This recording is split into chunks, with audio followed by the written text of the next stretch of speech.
Любимый всеми ингушскими чеченофобами Умалат Лаудаев в своей книге «Чеченское племя. Сборник сведений о кавказских горцах.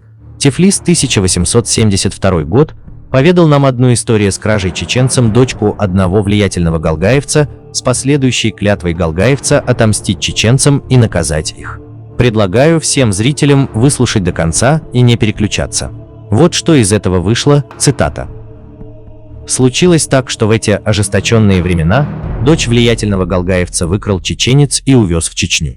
Галгаевец в храме своего бога Цу поклялся ненавистью и местью к чеченцам. Для удовлетворения своей злобы он приносит в жертву 10 упитанных волов и начинает собирать шайку. Далее говорится, что в шайку его вступил молодой ингуш на статной и красивой лошади. Коня своего он выкормил, как своего семьянина. Возвращался домой с поздней вечеринки, он не ложился спать, не давши коню полчурека. Приходил с работы, поданной ему пищи уделял коню. Шайка пустилась в Чечню, проведав о том, что и чеченцы тоже собрались. Ночью окружили врагов и на рассвете вступили в бой. Уже большая часть галгаевцев была истреблена, а под вожаком пала лошадь. Увидев молодого ингуша на лихом коне, вождь сказал ему: «Дай мне сесть на твоего коня.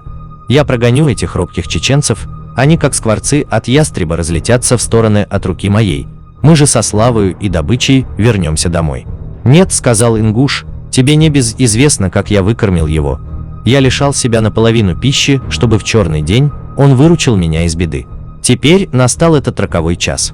Делай как хочешь, а я вернусь домой вестником нашего несчастья». Сказав это, он невредимо проскакал сквозь ряды чеченцев, осыпаемый градом пуль из их ружей. Шайка была истреблена, а у ингуша пропала охота тревожить чеченцев.